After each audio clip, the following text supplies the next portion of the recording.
Thank you very much, Madam Deputy Speaker. And can I begin by paying tribute to all the staff at the Passport Office in Newport, which is located in the constituency of my honourable friend for Newport West.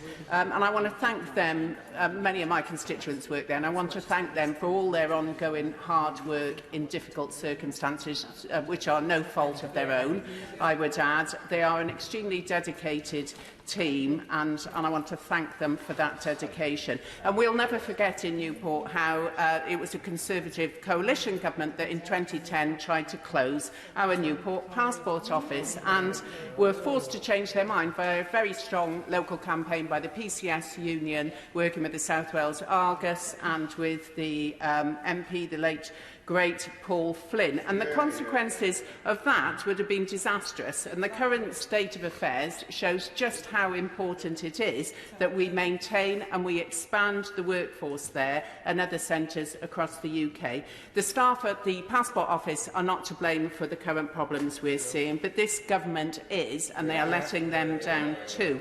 And like other honourable members, I have been inundated with correspondence and with cases from constituents who are nervous and distressed and who are waiting to hear back on the status of their passport applications. In many cases, the 10-week application turnaround target for dealing with applications has been totally missed, while some constituents, particularly those who applied before April, were never informed about the 10-week target anyway. The growing backlog has also led to errors. One constituent saw their documents, their personal documents, sent to someone in Northern Ireland with the same name, and we're very fortunate that this person reached out to them online, and their supporting documentation was sent back to the Passport Office, but has still not been returned to my constituents several weeks later. Another constituent has been bounced between appointments in Newport, Glasgow and London. It's a shambles and a costly one, and he tells me that he's now over £350 out of pocket on travel and passport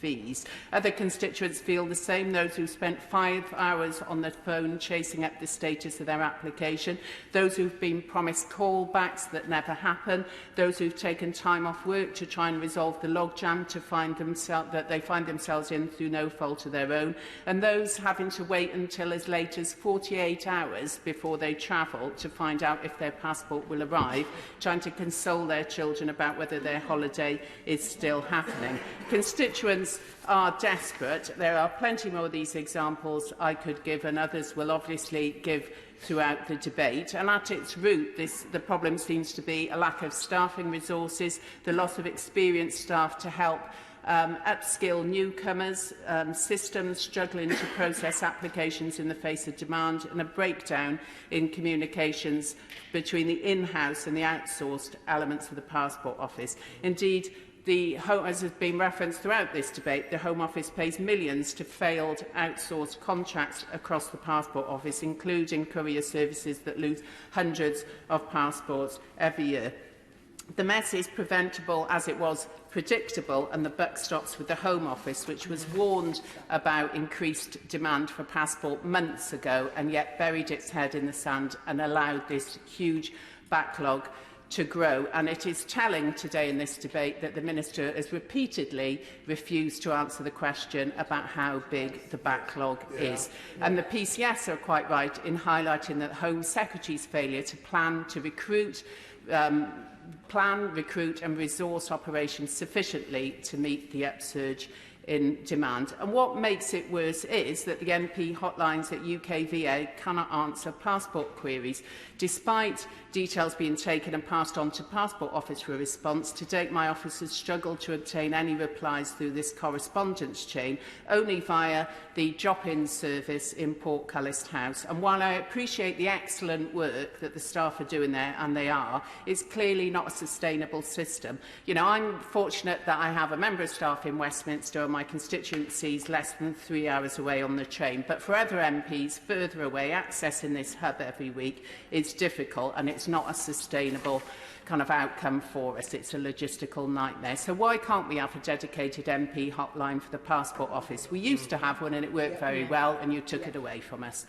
Passport Office workers and the many thousands of people across the country waiting for news on their passports are all being let down by an incompetent Home Secretary. She and this Prime Minister seem more intent on cutting and outsourcing staff, or even the PM talking up privatisation.